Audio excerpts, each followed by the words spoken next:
أشهد أن لا إله إلا الله وحده لا شريك له وأشهد أن سيدنا محمدا عبده ورسوله اللهم صل وسلم وبارك على سيدنا محمد طب القلوب ودوائها وعافية الأبدان وشفائها ونور الأبصار وضيائها وعلى آله وصحبه ومن سار على دربه وعلينا وفيهم ومعهم برحمتك يا أرحم الراحمين أما بعد قال النبي صلى الله عليه وسلم ما من عمل أحب إلى الله تعالى من الجوع والعطش أو كما قال رسول الله صلى الله عليه وسلم. Alhamdulillah thumma alhamdulillah. Bersyukur kita kepada Allah Subhanahu wa taala dengan keizinannya, limpahan rahmatnya, taufiknya serta hidayahnya yang memberikan kesempatan kita pada malam ini untuk meneruskan lagi pendiskusian kita, perbincangan kita, pengisian dalam kehidupan kita. Kehidupan seorang mukmin itu perlu diisi dengan pengisian rohani, bukan setakat kekenyangan pada fizikal, tetapi kekenyangan yang nyata dan juga hakiki adalah kekenyangan kepada jiwa-jiwa umat Islam, jiwa-jiwa orang mukmin.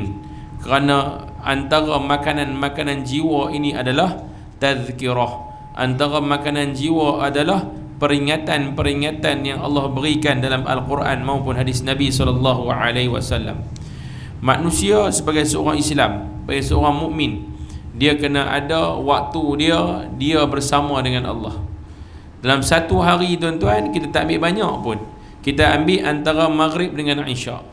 Waktu tu saja yang orang Islam ni di Malaysia ni dia guna pakai untuk dia jadikan hidup dia ada pengisian tazkirah. Berbanding dengan orang lain tuan-tuan, dia hidup dengan seharian bergelumang dengan Al-Quran, bergelumang dengan hadis, bergelumang dengan pengisian rohani. Tapi kita ni kalau kita tengok balik, sehari-hari kita bergelumang dengan dunia. Kita gelumang dengan dunia hari-hari. Daripada pagi mula-mula bangun sampailah kita nak tidur, dalam kepala kita ada benda apa? Fikir pasal akhirat? Tak ada tuan-tuan. Maaf cakap lah tuan-tuan, kita mungkinlah orang yang main masjid, main surau ni, adalah fikir tentang agama ni, ada fikirlah tentang agama ni, mesti ada. Tapi tuan-tuan sayang, kalau sekiranya dalam satu hari tu tak ada langsung ada fikir tentang iman, tak ada, nak fikir tentang Islam tak ada, nak fikir tentang urusan kita di akhirat nanti macam mana pun tak ada. Sebab orang yang dia terbelenggu tangan dia untuk melakukan maksiat adalah mereka-mereka yang menjadikan hidup dia untuk tujuan akhirat. Dia hidup dengan tujuan akhirat, dia akan terbelenggu tangan dia untuk buat maksiat. Tapi kalau dia ni memang tujuan hidup dia untuk dunia, dia takkan heran untuk dia buat apa jua benda yang melanggar perintah Allah. Dia tak heran pun. Halal ke haram ke, semuanya janji ada untung. Janji ada untung sebab hidup dia untuk untung dunia. Tapi kalau orang yang nak pada untung akhirat, dijadikan dia matlamat hidup dia untuk untung akhirat, dia pasti akan tertapih segala amalan-amalan dia. Perbuatan dia akan tertapih, perkataan dia akan tertapih. Hari ni tuan-tuan, tengok tuan-tuan, hari ni kita tengok dalam YouTube kan, orang ni duk gila nak buat bisnes dalam YouTube. Dia seronok sebab apa? Bila dia buat sesuatu konten, dia buat dalam YouTube, lagi gila dia buat, lagi banyak orang subscribe. Lagi gila dia buat, lagi merapu dia buat, lagi kontroversi benda tu, lagi isu benda tu, lagi ramai orang akan tengok video tu. Lagi ramai tengok video tu tuan-tuan, lagi bertambah-tambah, lagi ramai view, lagi banyak duit dia dapat. Dia akan dapat lebih banyak duit. Sebab oleh kerana dia nak dapatkan kepelikan agar orang tengok, walaupun terpaksa langgar batasan agama, dia langgar. Sebab apa? Janji untung, janji ada untung. Dia buat TikTok tuan-tuan, dia buat TikTok, mampu habis ya, biar aku mengedik. Hang nak kata aku ni gedik ke aku apa? Kau kata habis, aku heran apa? Aku tak heran lah. Anak kata aku gedik ke? Aku ni tak ada maruah ke? Aku ni perempuan begitu ke? Perempuan begini ke? Aku heran apa? Asalkan satu Malaysia, satu dunia kenal aku. Nombor duanya, hang bukan nak bagi duit kat aku. Yang untungnya adalah aku. Tuan-tuan, sebab itu, oleh kerana matlamat dia keuntungan dunia, manusia takkan heran untuk menapih halal ataupun haram. Tapi orang yang bermatlamatkan akhirat, dia confirm tuan-tuan, dia takkan buat benda-benda pelik-pelik ni, walaupun dia kata memang ada untung benda ni, tapi untung dia hanya bersifat temporary, sementara saat saja. Habis tu habis. Tuan-tuan dan puan rahmati Allah sekalian, jaga-jaga dengan video-video ni. Anak-anak kita, ahli keluarga kita, doakan agar terpelihara daripada benda-benda yang merapu dana ni tuan-tuan. Sebabnya video hari ni, kalau sekali dia tangkap, sekali dia ambil, dia upload, tuan-tuan, dia payah nak delete dah. Payah nak delete dah. Walaupun hang dah jadi baik sekalipun, hang insaf sekalipun, insaf atas kapasiti sebagai seorang mukmin Allah terima, tapi video hang tetap orang akan ambil dan orang akan tayang. Artis berapa ramai tuan-tuan berubah jadi baik, pakai tudung lengkap semua, tapi video dia lama-lama tetap masih lagi ada dalam YouTube, tetap lagi orang duk tengok, tetap lagi orang tuan-tuan duk menonton dekat dia punya had lama-lama ni. Orang cari balik video-video lama-lama walaupun dia dah insaf. Sebab tu tuan-tuan, jangan jadi orang yang seronok untuk glamour, lagi tuan-tuan, di hadapan Allah bertempek glamour dekat kita tuan-tuan. Kotak kita di hadapan Allah. Wallahu a'lam. Sebagai satu muqaddimah dan peringatan untuk kita bersama, bukan pasal video tu, tapi nak abang syahid dia ialah, jangan sesekali ada keuntungan dunia untuk kita ni. Jangan ada matlamat untuk untung dunia semata-mata. Jangan. Orang Islam, orang mukmin buat apa pun untuk urusan agar dipermudahkan urusan akhirat kita. Mahmudud main hari ni dengan mesin-mesin tu. Urusan apa dia main sampai macam tu? Nak apa? Apa keuntungan dia? Siapa pun tak suruh dia main. Tapi oleh kerana dia rasa ni adalah wajib untuk aku main solat berjemaah, biar aku main berpapah mesin sekalipun aku main. Saya tengok Mahmudud, saya rasa sedih tuan-tuan. Bukan sedih apa, rasa sayu kat saya ni. Aku yang hak sihat, aku yang duk elok nafas ni, tak sehebat hamba Allah ni. Allah bagi barakah kat Mahmudud. InsyaAllah Allah bagi afiat, mudah, dan bagi segera sembuh seperti sedia kala, insyaAllah. Amin amin ya rabbal alamin. Orang yang paling pahala banyak hari ni ialah Mahmudud. Pahala paling banyak sebab korban. Tuan-tuan, baik tuan-tuan, sambung kita punya pengajian. InsyaAllah tuan-tuan, kita nak masuk pada malam ni, kita nak tengok seterusnya adalah berkaitan dengan 10 kelakuan yang dicela. Ada 10 benda, 10 perangai, 10 fi'il yang Allah Ta'ala cela. Baik. Qala musannifu rahimahullah wa nafa'ana fi ulumi fi darin amin amin rabbal alamin. 10 kelakuan yang dicela. Wa'lam, ketahuilah bahawa kelakuan yang dicela itu banyak. Kelakuan yang dicela itu memang banyak.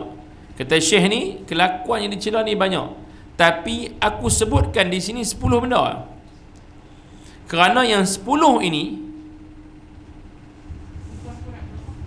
muka surat 30. Sorry, minta maaf ni. Kita masuk muka surat 30 malam ni. 10 kelakuan yang dicela. Lupa nak bang muka surat. Baik.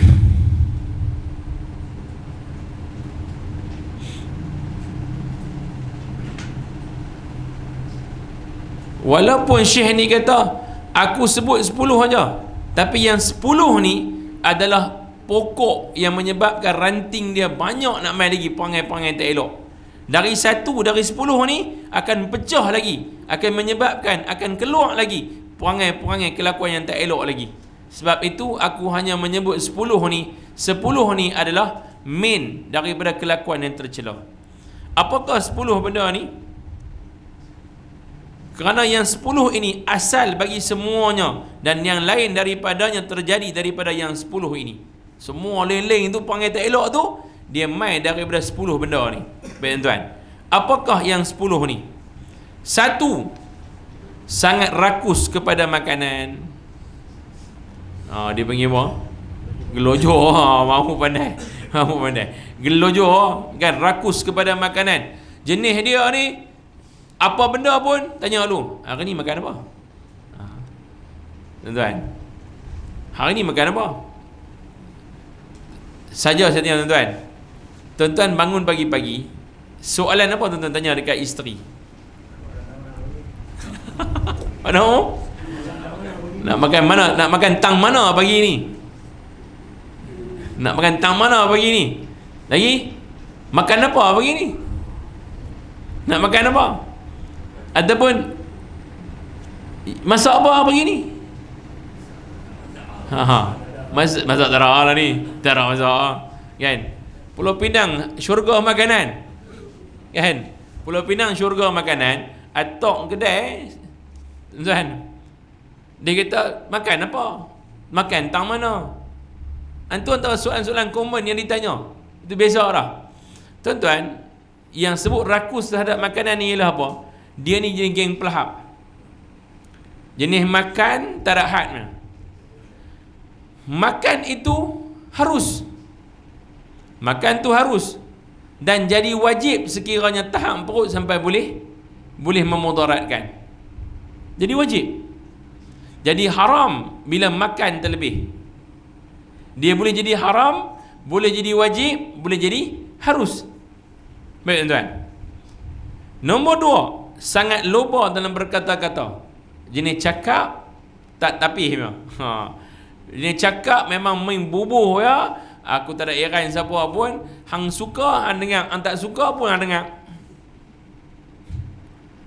Aku peduli apa? Dia tak ada kisah orang sakit hati dengan ayat-ayat dia tak kisah.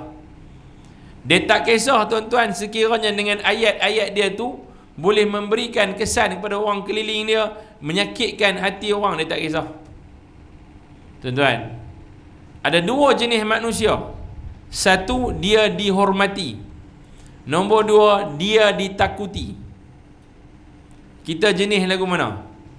Kalau dia dihormati, hidup dia, mati ke dia ada ke, dia tak ada ke, orang tetap akan hormat apa sahaja yang mai daripada dia. Orang akan hormat dia kalau dihormati. Orang sayang dekat dia, orang hormat dekat dia.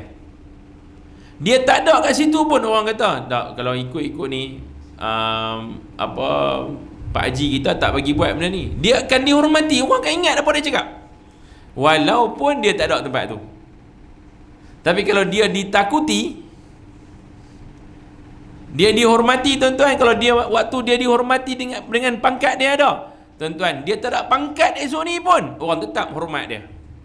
Tapi kalau dia ditakuti, berbeza tuan-tuan. Dia hilang pangkat, dia hilang kuasa, dia hilang kederat, habis tuan-tuan.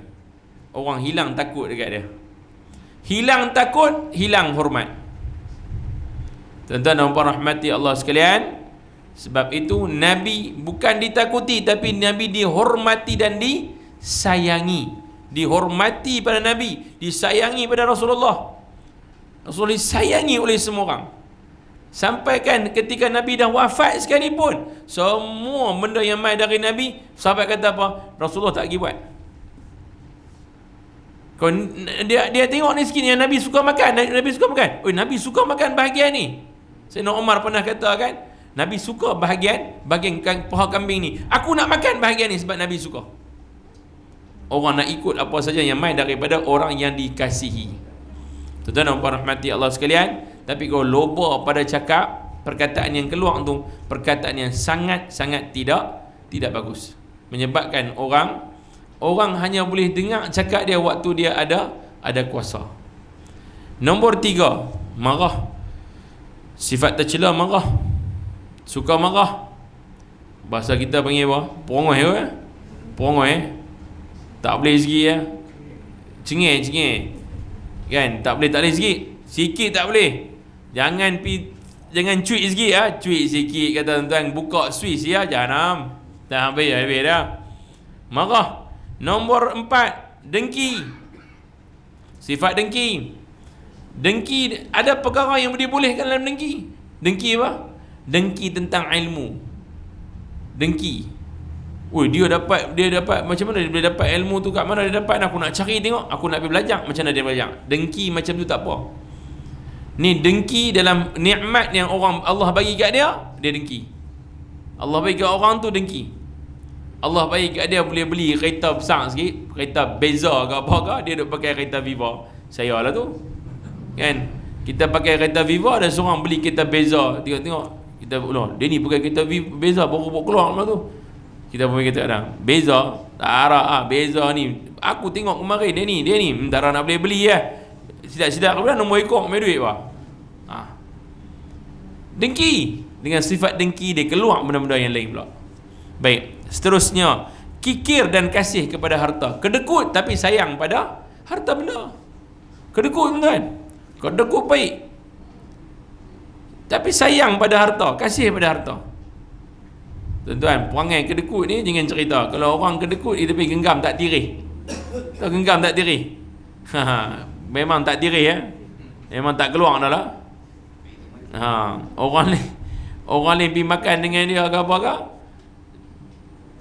dia nak pergi bayar main time, dia buh dia main dia buh tangan dalam poket. Buh tangan dalam poket tu tak keluar.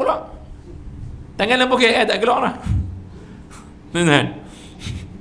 Nombor 6, kasih kepada kemegahan. Dia sayang kepada orang dia sayang kepada benda yang orang lain hormati kat dia atas kemegahan dia punya pangkat. Dia kasih, dia sayang. Dia cukup sayang dengan pangkat dia. Sebab apa? Dia kata orang hormat aku pasal pangkat aku. Kalau aku hilang pangkat ni, habis orang tak hormat aku dah. Dia sayang pada kemegahan tu. Tuan-tuan, tiba-tiba Allah uji dia, hilang pangkat tu. Allah uji dia. Dia mengelupuk tuan-tuan sebab dia sayang. Sebab tu tuan-tuan, harta jangan sayang, pangkat jangan sayang. Sebab dua-dua ni Allah boleh tarik anytime. Siapa-siapa yang hilang benda yang dia sangat sayang, orang tu akan mengelupuk. Tapi kalau dia ni beranggapan benda ni sat sementara hilang tak apa. Aku syukur banyak-banyak Allah bagi kat aku, jadi hari ni rezeki aku ada. Aku masih lagi diberikan kehidupan, masih diberi peluang untuk aku hidup. Allah sayang kat aku lagi. Bukan tak bagi makan, ada. Semua ada cukup. Dia bagi sat je, bagi rasa sat je. Macam mana nikmat ada kemegahan. Kemudian tuan-tuan, yang ketujuh, kasih kepada dunia, hubbud dunia, sayang pada dunia ni. Kan, dia seronok dengan dunia ni. Dia rasa aku punya kehidupan ni takkan ada satu kesempurnaan tanpa ada kasih sayang pada dunia ni. Yang ni tuan-tuan, yang ni pun kacau. Orang kasih pada dunia dan dia akan kehilangan satu benda, nama dia karahiyatul maut. Dia benci kepada kematian. Dia cukup tak suka. Orang bila peringat tentang mati, apa ni ustaz-ustaz yang suka cerita bab mati. Sungguh tuan-tuan tahu, saya pernah kena ustaz-ustaz tak ada cerita lain, semua cerita bab mati ya. Cerita bab mati, kiamat, kubur. Ustaz-ustaz ni mati, kiamat, kubur. Tak ada cerita lain ke? Ada? Nak cerita sang kecil kura-kura, tengok TV. Tuan-tuan, nak cerita apa? Maknanya apa? Itulah tiga benda yang menyebabkan seseorang itu akan jadi orang yang hilang kasih pada dunia. Dia akan hilang kasih pada dunia. Dia akan hilang sifat kasih pada dunia tu, dia akan hilang. Sebab dia tahu aku duduk sat. Kan dunia ni, kita ni dengan dunia seumpama, dia kata abirus sabil, macam seorang yang mai singgah sat, dia singgah R&R sebelum meneruskan perjalanan yang lain. Dia singgah saja. Abirus sabil, dia duduk sat saja. Dia sebagai penyinggah. Orang yang duduk, dia dalam satu perjalanan, dia singgah sat bawah pokok sebab nak cari teduh. Lepas habis teduh, panas itu pun hilang, dia pun teruskan perjalanan balik. Nama dia abirus sabil. Nabi bagi tahu itulah manusia. Macam itulah manusia. Baik, nombor 8, membesarkan diri. Dia kata kira everything hang bagus ya. Semua dia bagus ya. Saya sifat kesayaan. Sifat kesayaan.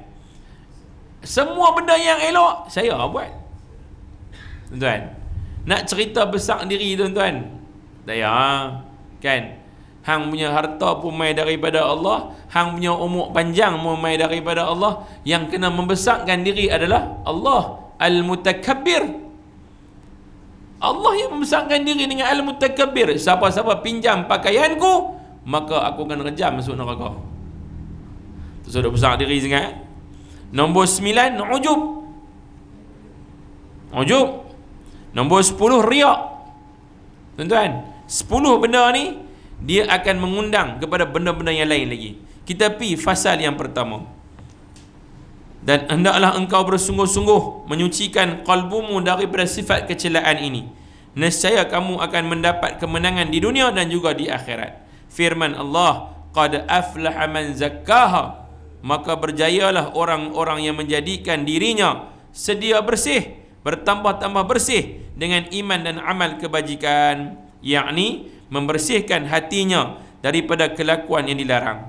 Tuan-tuan dan puan rahmati Allah sekalian, dan sabda Nabi SAW, iaitulah at-tahuru syatrul iman. Suci itu separuh daripada iman. Kita faham apa? Kita faham kata bersih lah. Bersih itu sebahagian daripada iman. Tapi tuan-tuan, hadis ni kefahaman dia ialah bahawa kesempurnaan iman itu adalah membersihkan ni qalbu dia, hati dia. Iman akan sempurna kalau hati dia bersih dari apa yang tiada dikasihi oleh Allah Ta'ala, dan dia hiasi kelakuan dia dengan benda yang Allah kasihi. Dia buang benda yang Allah tak bagi buat, dan dia hiasi hati dia dengan benda yang Allah suka. Maka orang ni tuan-tuan, dia dapat iman yang sempurna. At-tahuru syatrul iman, bersih itu sebahagian daripada iman. Bukan physically iman, physically kebersihan tu, tapi hatinya bersih. Tazkiyatun nafs, membersihkan jiwa-jiwa kita tuan-tuan. Kadang-kadang hari-hari tuan-tuan jiwa kita kotor. Kita buka Facebook, nak tengok terpalik kotor ke tidak, buka Facebook. Tengah-tengah nak buka, tiba-tiba main iklan. Dia main iklan, rap dia main sekali. Hang berhenti ke, hang tolak tepi ya? Kau nak ambil pendekatan, boleh pandang sekali ya. Sekali pandang, tengok bagi lama. Kau gitu. Tuan-tuan, macam mana iman kita? Macam mana jiwa kita? Orang Pulau Pinang, dia terdedah dengan satu benda yang orang lain mungkin tak ada kat tempat lain. Kita duduk dalam satu kawasan yang berbagai agama dan pelbagai ragam pakaian. Saya duduk flat tuan-tuan, nak turun my lift, lah ni pula lift boleh naik 4 orang, tak boleh naik ramai-ramai. Lambat tunggu, saat lagi aku nak tunggu lagi, mampu nak main kuliah lambat pula.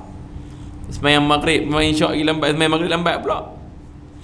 Tuan-tuan, nak turun, kita turun time tu dia pun nak keluar makan malam. Turun pula tuan-tuan, faham lah semua hak yang pakaian lagu mana.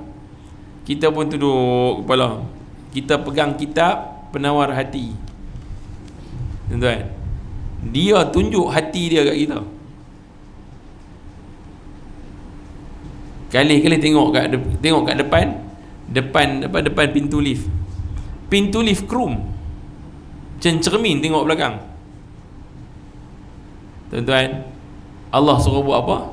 Ghaddul basar, tundukkan pandangan kamu. Tapi kau nak buat taktik kotor boleh? Boleh. Hang jatuh, konon-konon tengok depan, tapi mata tengok cermin. Tengok apa ni, dinding krom tu. Nampak belakang. Tuan-tuan, jahat tak? Jahat. Manusia tak tahu. Amoy itu pun tak tahu. Amoy itu kata bagus ni orang, dia tak ada tengok kita. Tapi Allah tahu tak? Kiraman katibin, catat habis. Anak bohong apa? Tuan-tuan dan puan rahmati Allah sekalian. Baik, bersihkan hati kita dari sifat kecelaan. Mudahnya ginilah, kurangkan bercakap tentang manusia, banyakkan bercakap tentang Allah. Hati kamu akan dapat tazkiyatun nafs. Kurangkan cakap tentang manusia. Terus cakap lah, orang seorang lalu dia boleh cerita orang tu, dia tu mula beranak sampai dia tu nak mati. Ni manusia punya perangai. Dia boleh cerita habis. Dia ni dulu masa dia mula beranak gini. Bila besar sikit mak dia gini, cerita habis. Hantar ni ni tahu mana ni? Tahu mana cerita ni? Dia kami tahu ah. Semua orang tahu cerita ni. Tanya semua orang tahu. Tak tahu, hang seorang yang tahu. Tahu mana ni? Dah lah, kita ni duduk jiran-jiran, kita kena ambil tahu hal orang keliling kita. Betul ambil tahu tak apa. Tuan. Betul ambil tahu tak apa.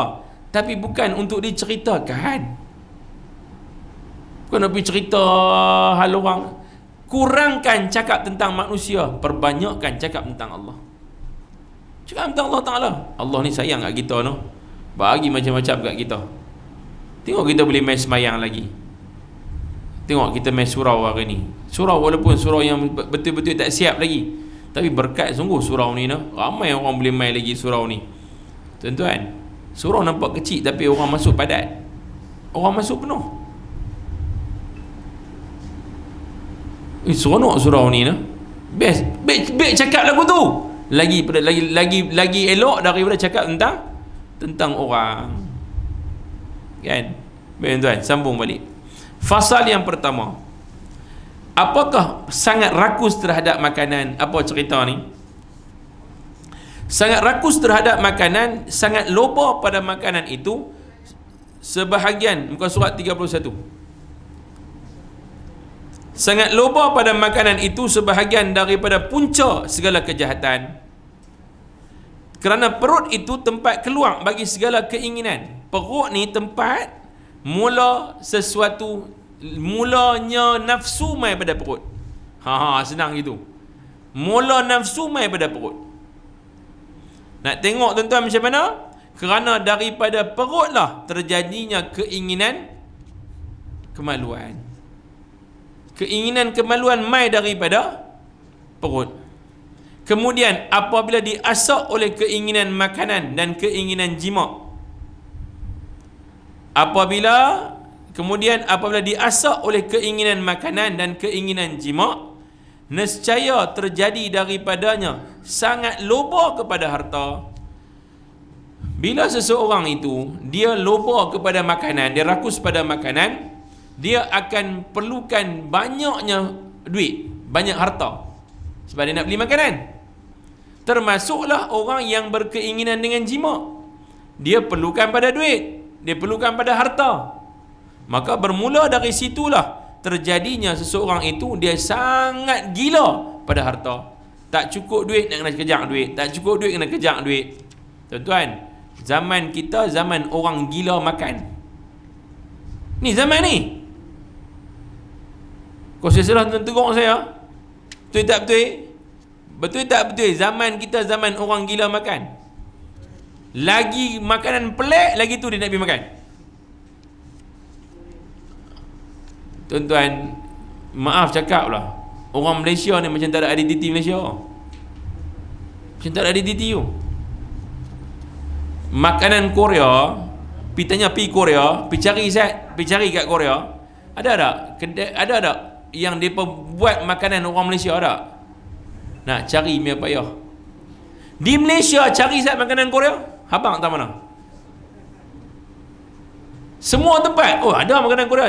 Type je, makanan Korea di Malaysia, keluar mai. Bayang baru pun ada. Tuan-tuan, nak cari apa? Makanan western, tok pada western pun ada kat sini. Cuba kira tuan, dalam kawasan ni, dalam kawasan kita ni, berapa makanan western? Keluar mai western.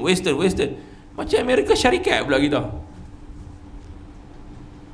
Tuan-tuan, nak cerita kata apa? Kita memang gila makan. Orang buat lah ni dalam video pun, orang sampai buat video cari duit pula daripada apa, makbang ke mukbang? Mukbang ah. Tak tahu lah. Kita tahu tu bang azan lah. Ni mukbang. Tuan, letak makanan banyak, dia makan. Bunyi-bunyi kruk bagi makan, bagi dengar. Tuan, makan pula macam orang tak tahu. Saya tak tahu perut setan ke perut apa, tak tahu. Setalamnya benda yang boleh makan 3-4 orang boleh makan. Tara kita yang badan besar ni pun tengok-tengok tu, ni tak lepas ni, tak lepas ni. Dia lepas seorang-seorang dia. Telur 10 biji, belah hantu raya ke apa, tuan? Kemarin kakak saya tunjuk, tengok dia makan telur 10 biji. Dia tu tarik macam nasi kandang tu, dia masuk blok. Kau kata lelaki perempuan, plok masuk. Plok. 10 biji telur. Tak tahu dia memuntah balik ke apa? Kau tunjuk video, saya duk fikir juga, video tu tunjuk video saja ke, lepas makan-makan tu muntah balik ke? Atau memang perut dia boleh tahan lagu tu? So, perut boleh tahan lagu tu, tuan, memang bukan perut orang tu. Mampu fikir dia, tapi nak bang kata apa? Nak cerita kata apa? Kata zaman kita zaman orang gila makan. Dari situ tuan-tuan, orang kena cari duit. Bila orang kena cari duit, dia kena cari benda yang halal ke haram ke, kisah apa? Hang nak buat mukbang, dosa tak dosa? Tunjuk orang makan, dia tunjuk cara makan, makan pula, makan bagi banyak-banyak. Benda yang makan berlebihan, tak dengan cara yang tak betul, haram hukum dia, haram. Haram tuan-tuan. Apa tujuan hang tunjuk makan? Apa tujuan tunjuk makan? Dah nak tunjuklah cara makan. Ni orang lain tak tahu makan ke? Oh, lama ni orang Malaysia tak tahu makan. Ambil daging seketui, nak ajak ke? Mamu pernah ajak ke anak mamu? Makan daging macam ni tau. Ambil, gigit, kok itu, nak ajak. Tak ada siapa pergi ajak tuan-tuan. Zaman kita sampai tak kerti lagu tu, nak ajak kau kita. Tak payah tunjuk lah. Han nak tunjuk apa? Makan tu nak tunjuk, semua kena tunjuk tuan-tuan. Buat cari duit pula. Kalau ajak masak kau orang, saya tak marah. Ajaklah masak. Tapi janganlah tunjuk makan. Dia tunjuk cara nak makan. Pasti pun tunjuk. Tak, saja bagi orang terliok. Lagi huduh perangai.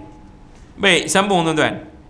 Kemudiannya, dan daripada keinginan kepada harta itu, terjadi pula keinginan kepada kemegahan.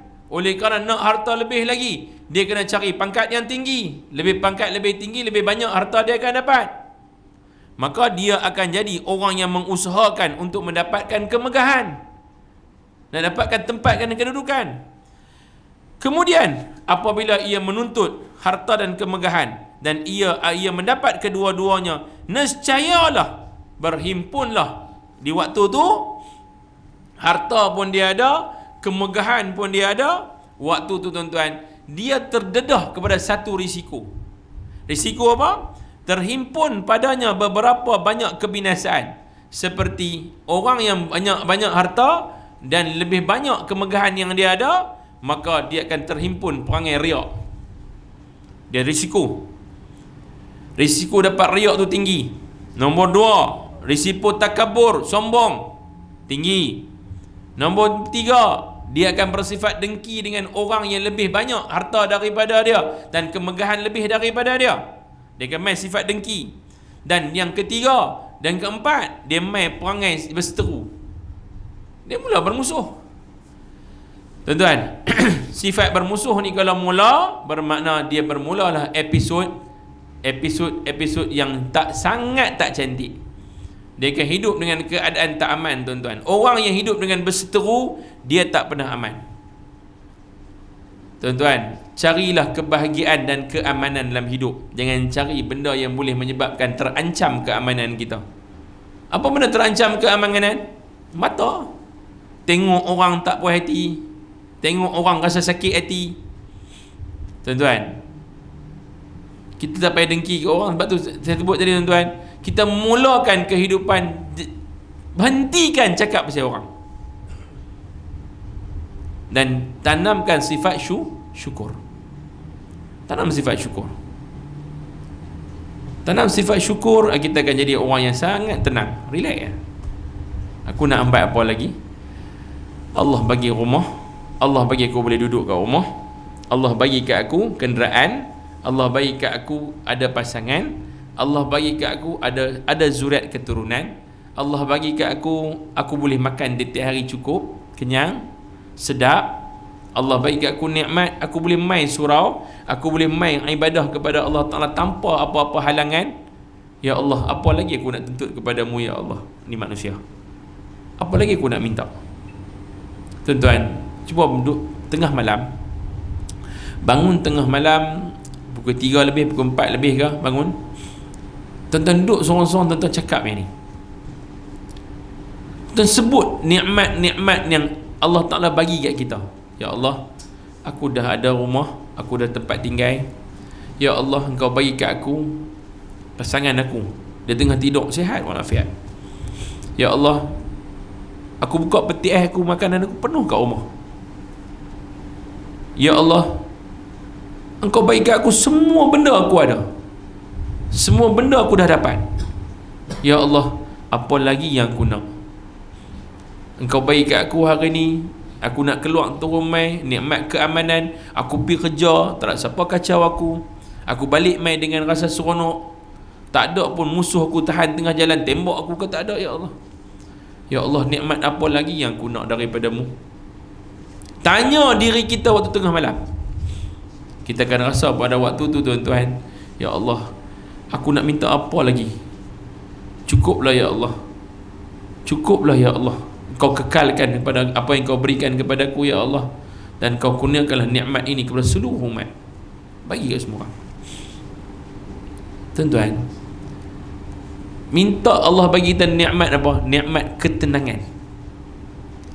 Percayalah, pasal apa orang miskin, tuan-tuan tengok relax ya hidup dia. Kita tengok kesian, kita tengok kesian tapi dia duduk relax je, dia tak tahu je, dia okey je. Kita duk compare dia, kita duk beza hidup dia dengan kita.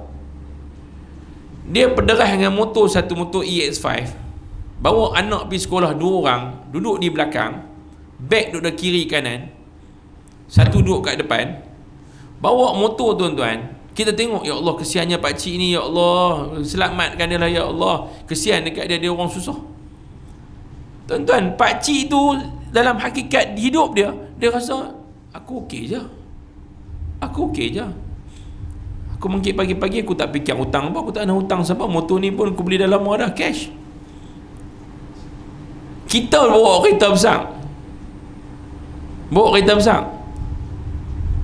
baru ambil lah X50 ke X70 ke apa ke, ambil. Tapi bank punya, kita bawa tu, kesian kat pakcik ni ya Allah, dengan motor pun semua ni, dengan bawa ni, ya Allah, selamatkanlah dia ya Allah, ya Allah, ya Allah, selamatkanlah dia. Pakcik tu, tuan-tuan, kita setiap bulan duk pening nak bayar X70. Pakcik tu relax, dapat gaji dia punya semua. Ini semua anak yang punya. Gaji dia berapa? Gaji dia 2,000. Kita gaji kita 7,000, 8,000. Tapi siapa punya?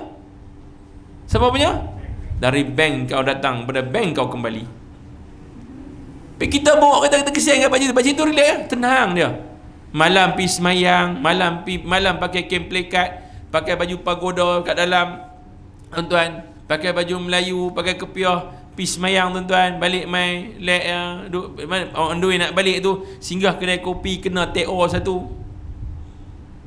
balik. Kita tengok pakcik ni tadi pergi hantar nak sekolah, kesian kat dia. Pakcik tu tanya lah, pakcik okey pakcik? Okey. Pakcik sihat pakcik? Sihat. Rumah pakcik mana? Tu, flat tu. Flat yang mana? Flat tu. Tu pun flat tu pakcik apa dulu arwah bapak punya.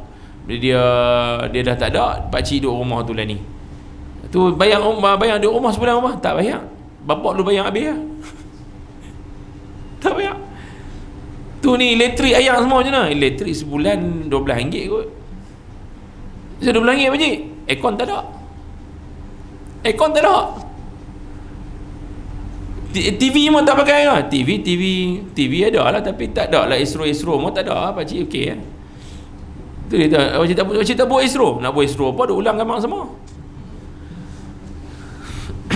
Tuan-tuan, dia relax duduk macam tu, apa benda pun tak ada, dia relax, dia okey lah. Kita tengok kita kesian. Padahal tuan-tuan, sebenarnya hakikat dia, dia lebih tenang daripada kita. Dia lebih aman daripada kita. Tuan-tuan dan puan rahmati Allah sekalian. Sebab tu tuan-tuan, sebenarnya bukan kekayaan, bukan kemegahan. Bukan tuan-tuan. Tapi kesyukuran tu yang menyebabkan seseorang itu dia rasa mencukupi daripada orang yang rasa tak pernah cukup. Dia rasa hidup dia cukup. Tuan-tuan, saya cakap ni berasaskan daripada apa yang dalam kitab dan berasaskan dalam hidupan harian kita hari-hari. Apa yang berlaku sebenarnya itulah benar hakikat dia. Kita duduk lalui hari-hari. Tuan-tuan, sambung. Sabda Nabi SAW, dan tempat keluar semua itu adalah perut.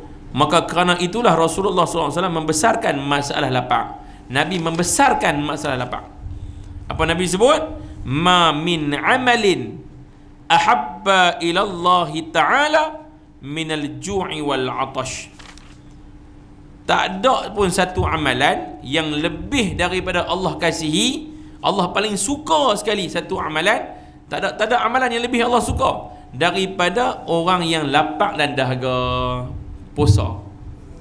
Maknanya dia kontrol perut dia. Dia kontrol perut. Dia jaga-jaga tentang ni, apa yang masuk dalam perut dia, tuan-tuan. Baik, dan sabda Nabi SAW lagi, sayyidul a'malil ju', penghulu bagi segala amalan itu ialah lapar. Sayyidul a'mal al-ju', penghulu bagi segala amalan itu adalah lapar. Yang ketiga, Nabi kata lagi, al-fikru nisful ibadah wa qillatut ta'ami hiya al-ibadah. Berfikir itu separuh daripada ibadah. Ni, orang suka fikir. Orang suka fikir untuk mendapatkan kebaikan. Ni, otak ni. Ni, tuan-tuan nampak ni, Nabi ajak kita supaya jadi orang yang suka berfikir. Jangan sebut malas fikir. Kita memang panggil malas fikir. Malas fikir. Fikir-fikir apa? Memang kena fikir. Manusia yang jarang guna otak, dia cepat otak tak boleh pakai. Senang cakap aku tu. Manusia yang jarang pakai otak, malas fikir, malas nak tu, malas nak ni, lama kelamaan otak dia akan jam. Tuan-tuan, kereta, beli kereta baru, terus start enjin. Simpan 2 tahun terus buka apa? Sebab baru. Kereta baru, jangan buka plastik, jangan buka apa. Enjin pun jangan start. Jadi apa kereta tu? Beli EX5 pula, X50 ke, X70 ke, hang beli BMW X apa, X5 ke apa ke, hang beli apa pun, kalau hang biar 2 tahun tak pergi start, jahanam dia. Tuan-tuan dan puan rahmati Allah sekalian, saya kereta Azora, duk bawa kereta Viva, tak bawa 3 bulan, tak bawa, duk pederai Viva, tak mau bawa dah Azora ni, bukan tak mau bawa apa, besar-besar, biar dah 3 bulan. PKP ni pasal, tuan-tuan, turun-turun bawah, bateri kong, buka-buka apa, orang ketik-ketik apa, tank pun tak bunyi dah. Tu baru 3 bulan. Nak abang apa, tuan-tuan? Manusia punya otak, kau tak pakai langsung, tuan-tuan. Sebab itu orang yang nak jaga, tak mau bagi dia nyanyuk, banyak pakai otak. Baca Quran. Bila baca Quran, otak dia akan berjalan. Sebab Quran punya bacaan mesti membaca by harfan bi harfin, huruf demi huruf akan dibaca. Tuan-tuan, dalam kajian menunjukkan setiap huruf-huruf Quran itu dia mempunyai note dalam otak kita. Ada note. Ba, bi, bu, ban, bin, bun, tan, tin, tun. Tu ada pula yang tabba, tabbi, tabba, tabbun. Dia punya syaddah dia. Semua, tuan-tuan, dan seni tajwid, panjang pendek, kesemuanya membentuk otak. Jadi, mak haji, mami-mami, mamu-mamu, kalau nak bagi, tak mau bagi cepat nyanyuk, Quran jangan tinggal walaupun 1 hari. Quran jangan tinggal. Bukan kata hafal, tapi baca. Baca sudah memadai, apatah lagi menghafal. Dia hafal tu lagi cantik ya. Lagi cantik. Sebab orang nak hafal Quran, dia tak boleh main tu. Dia akan nampak seketui-seketui apa dia hafal, baru lekat. Dia pejam mata tu, dia dengan nampak watlus syayatinu ala mulki Sulaiman. Dia nampak ni, dia nampak setiap satu daripada perkataan Quran. Sebab tu tuan-tuan, budak hafizul Quran nak cari nyanyuk payah. Tuan-tuan, sambung balik dari sikit ni. Dan sabda Nabi SAW, dan Nabi kata apa? Wa qillatut ta'ami, sedikit makan itu hiyal ibadah. Makan sikit tu sebagai ibadah. Ambil sikit makan. Ambil sikit, cubit sikit. Sikit tu tara mana ustaz? Nak kira kapasiti sikit tu tara mana? Maksudnya tuan-tuan, kalau kita makan biasa sepinggan nasi, sepinggan tu lah kapasiti orang makan, bukan beruang makan tau. Kapasiti orang makan. Orang makan ni, kalau ukuran daripada mangkuk kecil lah, nasi pak debo satu, lok keliling, itu kapasiti orang makan. Kalau kapasiti beruang makan, sepinggan buah 3 cok, 3 skop tu, ayam 3 getui, tokong 2, telur rebus 6, sayur keliling tu dia buah, dia rak pun semua. Kira nak buka nasi tu dia kena buat renang lagu tu dulu, baru nampak nasi. Yang tu beruang makan, tuan-tuan. Jadi kapasiti orang makan mengkata darah macam ni. Jadi makan, dia jenis makan bukan untuk kenyang, makan dia untuk sedap. Yang tu tuan-tuan jaga-jaga. Dia dah keluar daripada qillatut ta'am, bukan lagi ibadah. Nabi makan dengan 3 jari kan. Tuan-tuan try makan 3 jari tengok.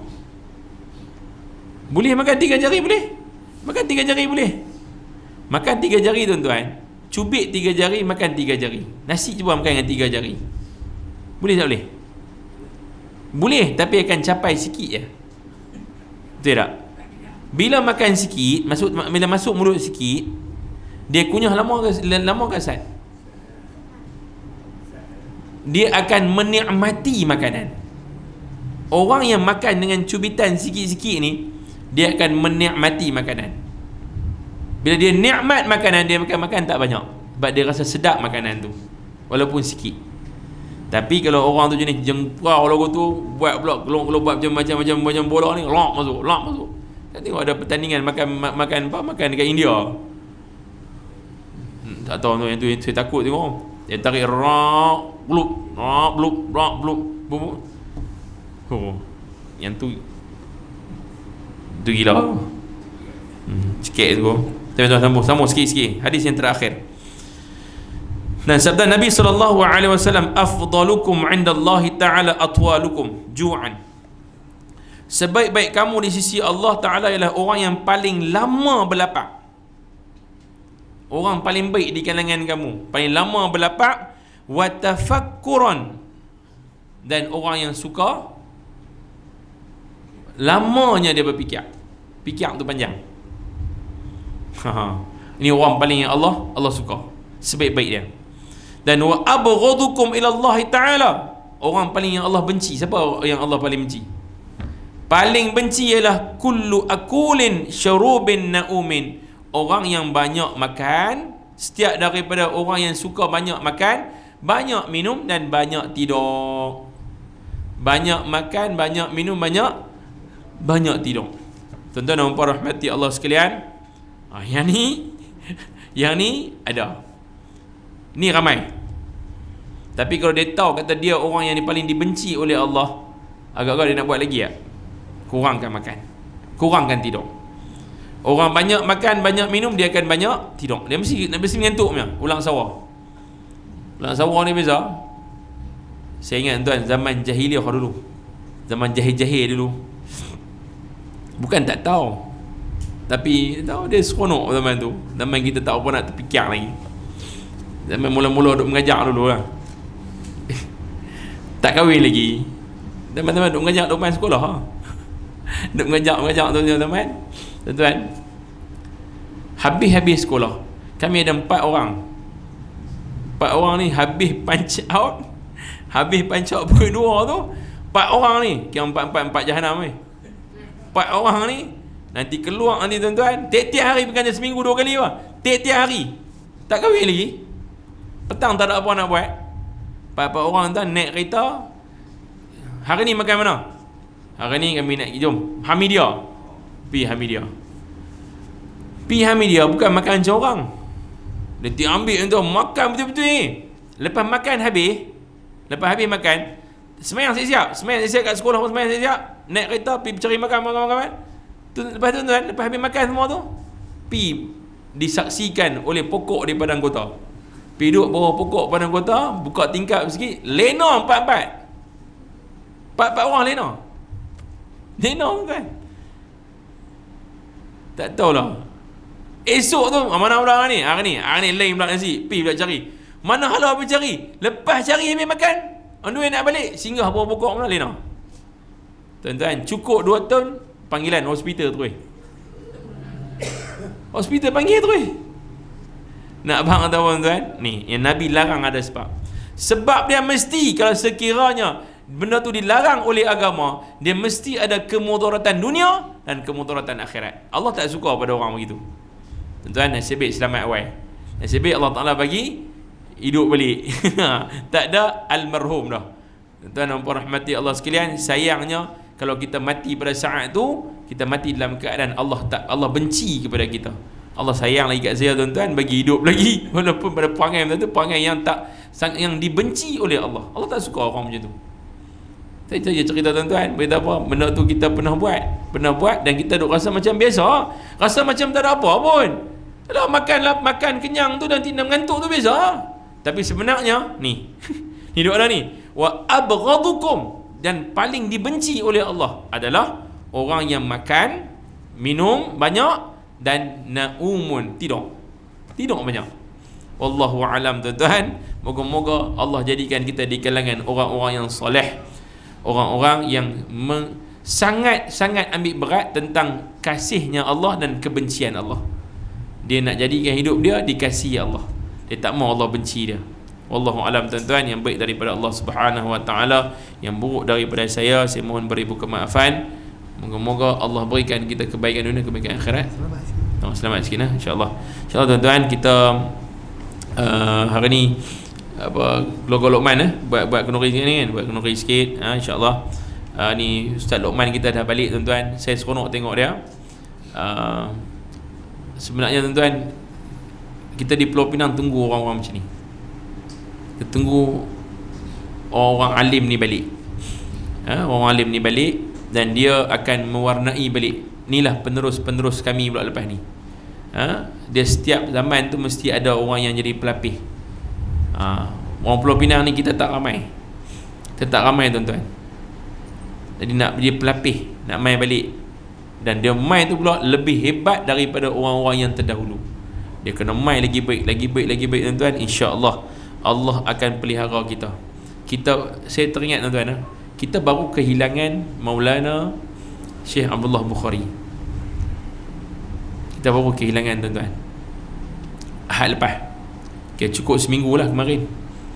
Ahad lepas kita kehilangan Maulana Syekh Abdullah Bukhari. Minggu ni saya main Luqman duk ada. Saya doa tuan-tuan, biarlah Allah Ta'ala pelihara Luqman, bagi dia jadi orang lebih hebat.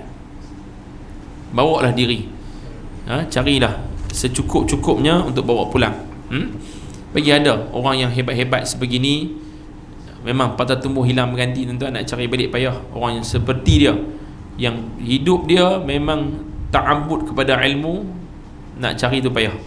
Tapi tuan-tuan, Allah nak hantar mai lebih baik,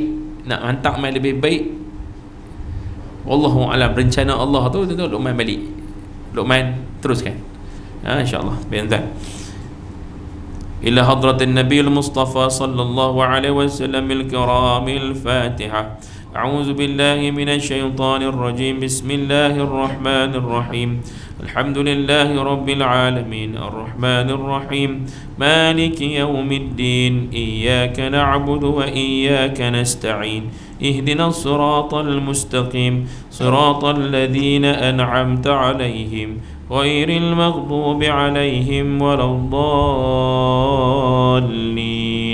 آمين.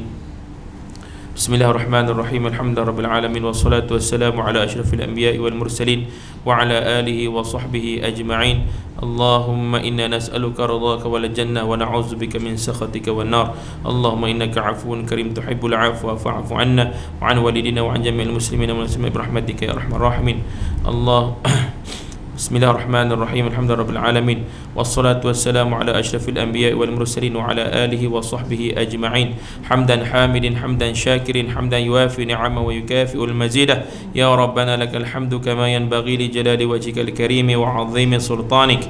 اللهم صل وسلم على سيدنا محمد. اللهم تقبل وأوصل ثواب ما قرأناه من القرآن العظيم وما هللناه من لا إله إلا الله، ما استغفرناه من كل من يا الله، وما صلينا على النبي محمد صلى الله عليه وسلم هدية منا واصلة ورحمة منك ناذلة وبركة شاملة إلى حضرة حبيبنا وشفيعنا وقوتنا عيننا وسيدنا ومولانا محمد صلى الله عليه وسلم وإلى جميع إخوانه من الأنبياء والمرسلين والأولياء والشهداء والصالحين والصحابة والتابعين والعلماء العاملين والمصنفين المخلصين وجميع المجاهدين في سبيل الله رب العالمين والملائكة المقربين، خصوصا لسيدنا الشيخ إلى سيدنا محمد صلى الله عليه وسلم، ثم إلى جميع أهل القبور من المسلمين والمسلمات والمؤمنين والمؤمنات من مشارق الأرض وإلى مغاربها وبحرها، خصوصا أبنائنا وأمهاتنا وأجدادنا وجداتنا،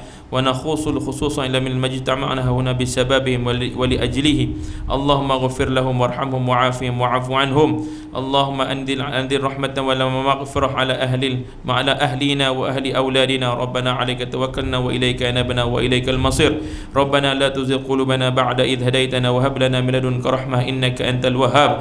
ربنا آتنا في الدنيا حسنة وفي الآخرة حسنة وقنا عذاب النار. وصلى الله على سيدنا محمد وعلى آله وصحبه وسلم والحمد لله رب العالمين.